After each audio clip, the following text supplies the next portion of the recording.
Magandang umaga mga bata! Magandang umaga din po! Ako si Teacher Mara. At ako naman si Teacher Eglin. At ako naman si Teacher Elvie. At kami ang magiging guro ninyo sa araw na ito.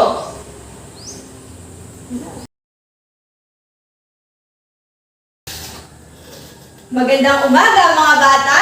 Magandang umaga din po! Kamusta naman kayo? Okay lang po! Nag-almusal na ba ang lahat? Opo! Mabuti naman sa ganun ay may lakas kayo upang makapokus kayo sa ating aralin ngayon. At bago tayo magsimula sa ating gawain, ay maaaring tumayo ang lahat para sa isang panalangin na pangunahan ng M. In the name of the Father, the Son, the Holy Spirit. Amen. Angel of God, my guardian dear, to whom is God, to his King, ever this day be at my side, to light and guide, to rule and guard. Amen. At the Father, the Son, the Holy Spirit. Amen. Bago kayo umupo, ay maaari nyo bang tingnan kung may mga kalat sa ilalim ng lamesa ninyo? Wala po! At kung gayon, ay maaari na kayong umupo. Mga bata, meron bang liban sa klase ngayong araw? Wala po! Meron po. Mara, maaari mo bang ilagay sa ating attendance chart kung sino ang liban sa klase ngayon? Nakalagay na.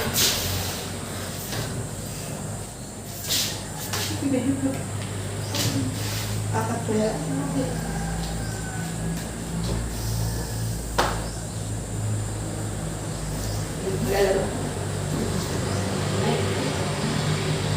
Ngayon naman, para sa unang gawain natin ngayong araw, ay maglalaro tayo. Mga bata, gusto nyo ba yun? Opo! Maglalaro tayo ng pahulaan ngayong araw. Ito ay pinamagatang hula mo, sagot ko. Igugrupo kayo sa dalawa. Kayo ang unang pangkat at kayo ang ikalawang pangkat.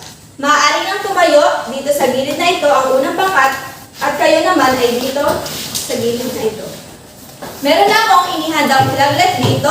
Ito ang magre-representa kung sino ang magtatanong. Bibigyan ko lamang kayo ng 5 segundo upang sagutin ang katanungan at kung sino ang may pinakamaraming puntos na makuha ay siya ang magwawagi sa araw na ito. Maaari niyo nang simulan. Ito ay paglalarawan ng kalakihan, mga lokasyon na tinatay ang kalawakan ng isang lugar gamit ang mga simbolo. Ano ito? Mapa! Tama ba ang kanilang sagot? Opo! At dahil tama ang kanilang sagot, sa kanila mapapapunta ang 5 puntos. At dahil nasagot ninyo ang tanong nila, ay sa inyo mapapapunta ang 5 puntos. At kayo naman ang magtatanong sa kanila ngayon. Ano ang mapa? 5, 4, 3, 2, 1. At dahil hindi nila nasagot, ano ang sagot sa inyong katanungan? Ito ay isang larawan O representasyon ng kabuuan o bahagi ng mundo. Ayan, tama. At dahil hindi ninyo nasagot, sa kanila ulit mapapapunta ang 5 puntos. Meron na silang 10 puntos ngayon. At dahil hindi nila nasagot, kayo ulit ang magtatanong ngayon. Okay. Bakit mahalaga ang mapa? Ginagamit ito upang matukoy ang isang lugar. Tama ba ang kanilang sagot? Opo. Ayan. At dahil tama ang kanilang sagot, ay meron silang 5 puntos. At dahil nasagot nila ang inyong tanong, ay sila naman ang magtatanong ngayon sa inyo. Ano-ano ang makikita sa mapa? Kulay, simbolo, at Pananda ng mga lugar. pananda sa mga anyong lupa at anyong tubig. Tama ba ang kanilang sagot? Opo. At dahil tama ang kanilang sagot, ay meron ulit silang 5 puntos. Sa kabuuan, meron silang 15 puntos at kayo naman ay 5 puntos. Maaari nyo silang bigyan ng tagumpay club. Alam nyo ba to? Hindi po. Okay, ganito yon. 1, 2, 3. 1, 2, 3. Tagumpay. Tagumpay. Nagets nyo ba?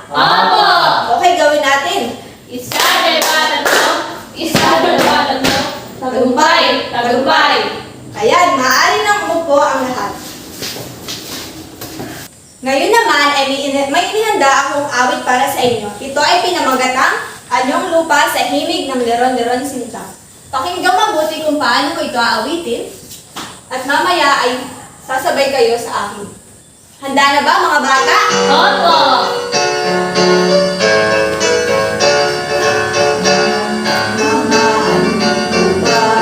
Dito sa ating bansa, lambak kapatagan, yaman itong bayan, lalampas at bukan, may gandang pagmasdan, burol kabundukan, ating alagaan. Naunawaan niyo ba mga bata? Opo. Ngayon naman ay sabay-sabay natin itong aawitin.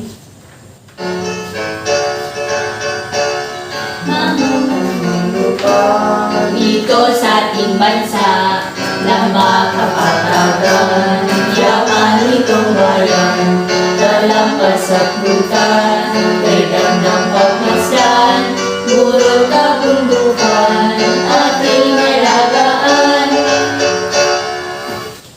Tungkol saan ang ating awit? Ma'am, Yes, Mara? tungkol po sa anyong lupa. Ayan, magaling. Ayon sa awit, ano-ano ang mga anyong lupa na nabanggit? Yes, Rupa? Lampak po.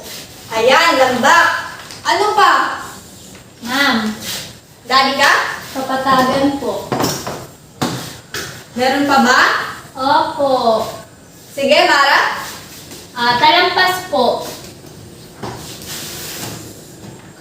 Ano pa? Yes, Rupa? Bulkan po. Meron pa ba? Opo. Sige, ano pa? Sige, Mara. Burol po at saka kabundukan. Meron pa ba? Wala na po. Ayan, atin yan sabay-sabay. Bigkasin kung ano ang mga anong lupa na nabanggit sa ating awit. Lambak, kapatagan, talampas, bulkan, burol, kabundukan. Ayan, bigyan natin na 5 palakpak ang mga sumagot. Ano nga ang dapat gawin? Ano nga ang dapat natin gawin sa ating mga anyong lupa? Dapat po natin silang alagaan.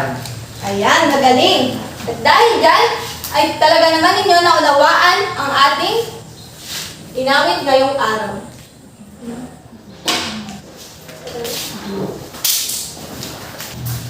Magandang umaga muli mga bata. Magandang umaga rin po.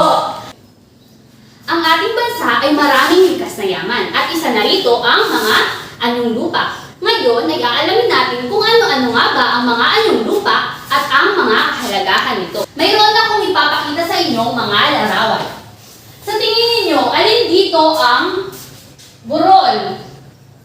Iman, pakituro nga. Alin dito ang burol?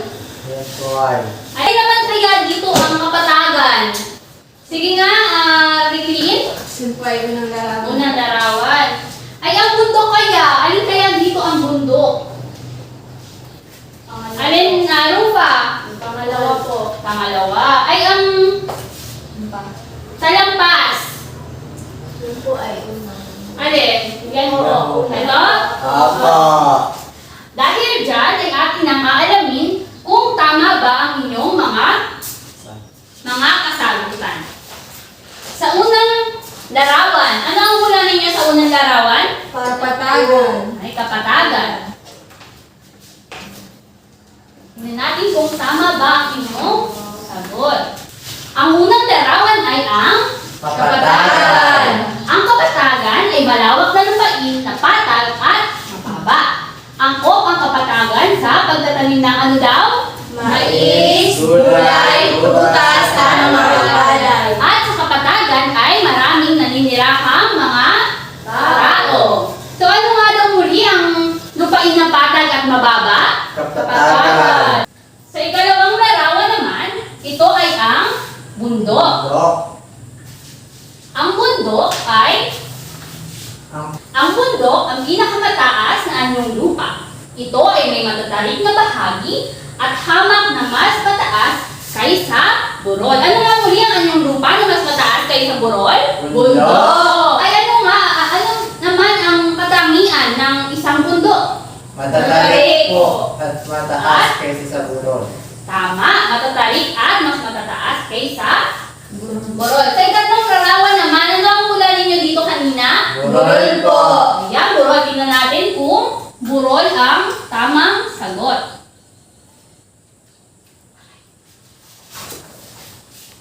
Yan, burol. Ang burol ay isang mataas na lupa, ngunit mas mababa kaysa bundok. Pabilog ang hugis ng itaas nito. Ano nga daw muli ang burol? Mataas na lupa, ngunit mas mababa kaysa bundok. Meron ba kayong alam na isang halimbawa ng burol? Ano po ay chocolate? Yes, Danica, ano yun? Chocolate hills. Tama, chocolate hills. Ang chocolate hills ay isang halimbawa ng burol na matatagpuan sa... Visayas.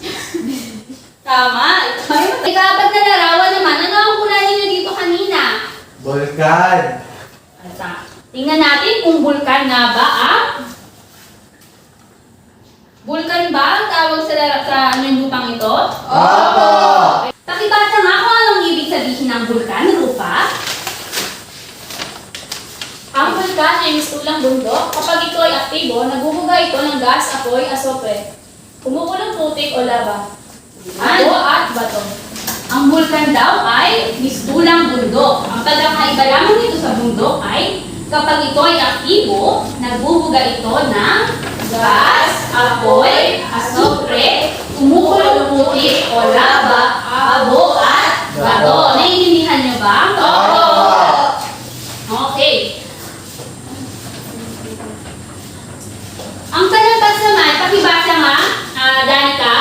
Ang talampas ay patag na lupa sa ibabaw ng bundok. Ang talampas ay isang patag na lupa sa ibabaw ng bundok. Ang panghuling larawan naman, ano kaya ito? Sa palagay ninyo, ano ang nasa huling larawan? Lambak po. Tama, ito ay Lambak. lambak. Pakibasa nga kung ano ang ibig sabihin ng lambak. Ritlin?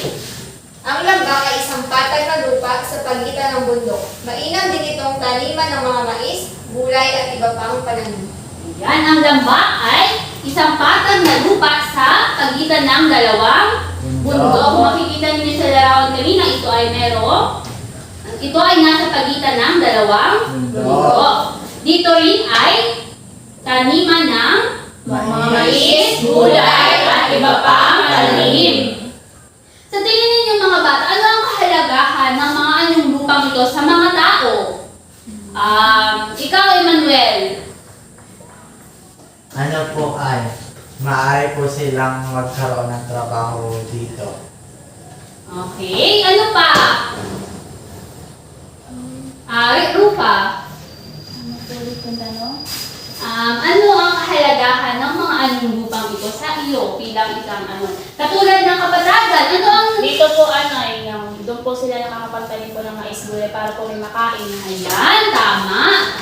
Dahil sa mga anyong lupang ito ay nagkakaroon tayo ng mga lugar kung saan tayo ay nagtatanim o kung saan tayo ay nagtatanim at may pinagkukuhaan tayo ng ating mga pagkain. Naunawaan ninyo ba mga bata ang mga anyong lupa? Opo! Magandang umaga muli mga bata. Magandang umaga din po. Ngayon naman ay papangkating ko kayo sa dalawa. At meron lang kayong 5 minuto para matapos ito. Sa unang pangkat, gagamit kayo ng graphic organizer at ilalarawan ninyo ang mga anyong lupa. Maaari na kayong magsitayo at pumunta sa inyong mga lupa.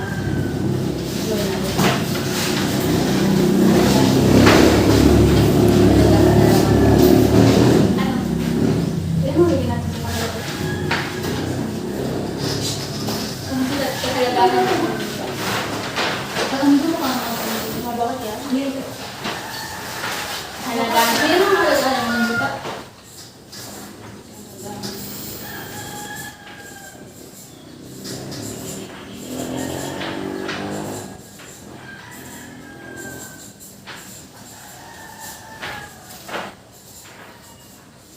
Pagkatapos na kami yan, ano ang kahalagahan ng lupa? Nagbibigay ng magandang tanawin mo. Hindi.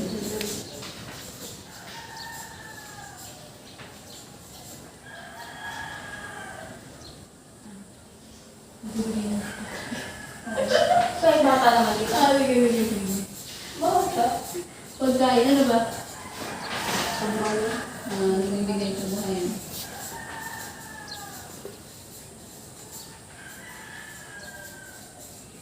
Ano pa?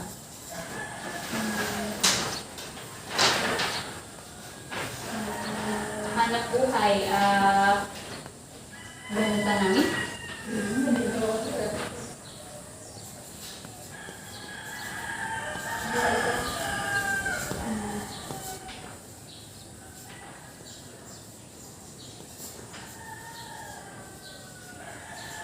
Isa pa.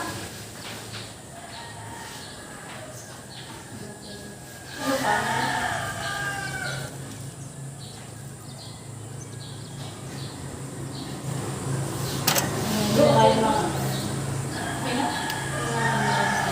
Tapos na ba kayo, mga bata? Apa!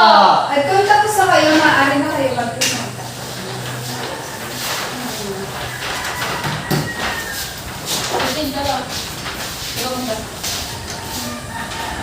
Magandang umaga, ma'am.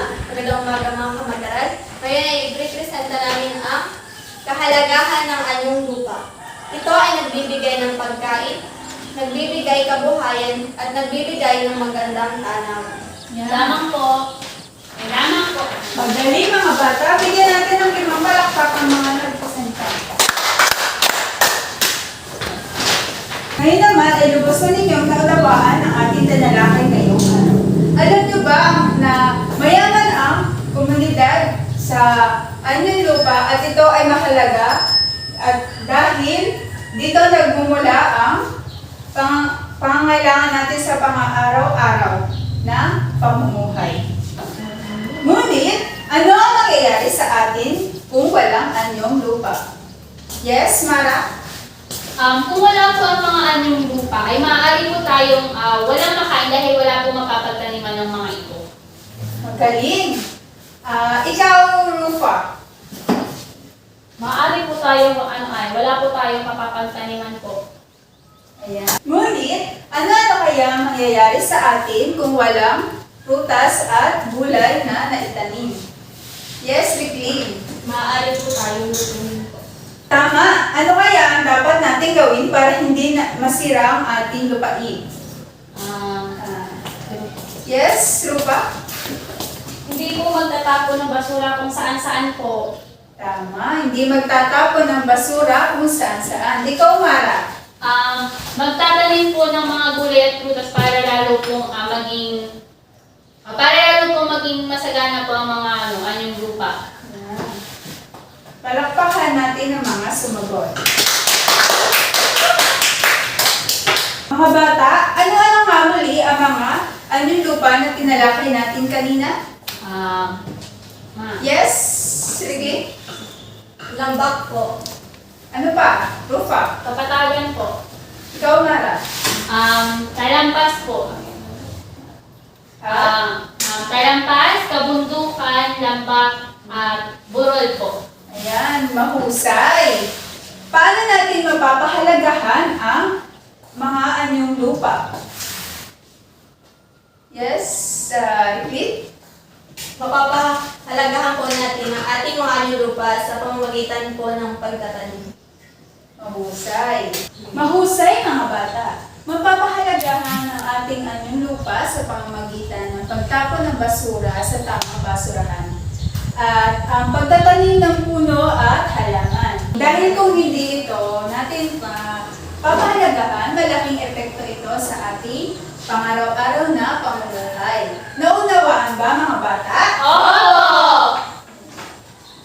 Ngayon naman na may inihanda akong gawain para sa inyo. Kumuha kayo ng isang malinis na papel at meron lamang kayong 5 minuto para sagutan ito. Pakibasa ng panuto. Ngunit ang smiley face kung ang isinasaad ng pangungusap ay tama at sad face naman kung mali. Sin-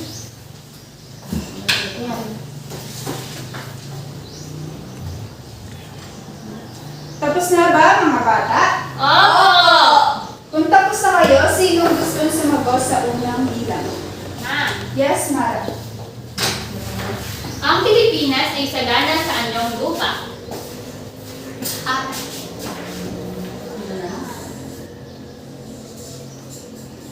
happy. Tama ba ang sinagot ni Mara? Opo! Sa pangalawang bilang, Ricky. Ang bulkan ay mas mababa kaysa bundok.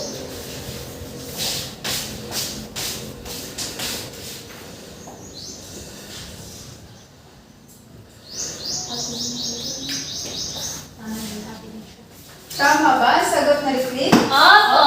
Sa pangatlong bilang, yes, Mufa.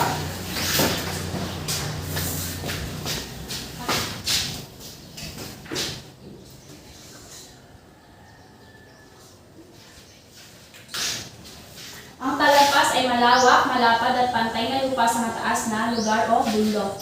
Tama ba? Opo! Ikaapat na bilang, yes, Mara. Ang bundok ang pinakamataas na anyong lupa. Tama o mali?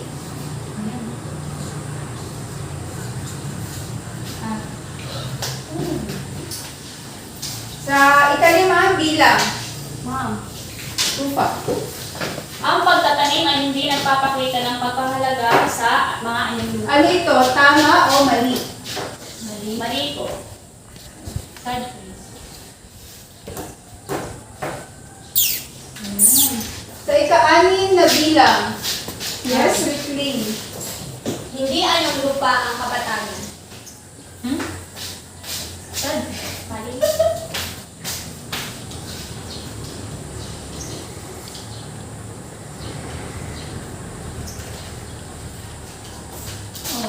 Ika-pito ang bilang, yes, Mara. Ang pagtatapos ng basura ay nakabubuti sa pangangalaga ng mga anyong lupa. Ay. Tama ba ang sagot ni Mara? Opo! Sa ika-walong bilang, yes, Ricky. Maaari magtanim ng mga gulay at prutas sa kapatagan.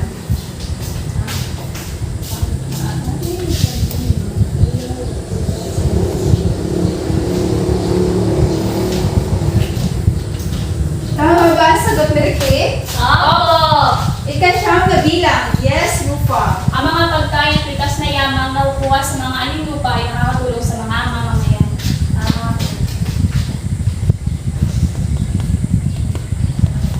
Happy. At ika-huling bilang, yes, Mara.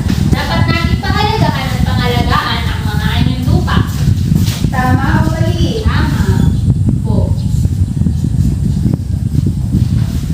Ayan.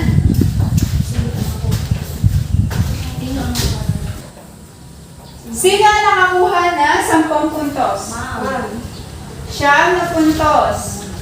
At the rest ay wala na.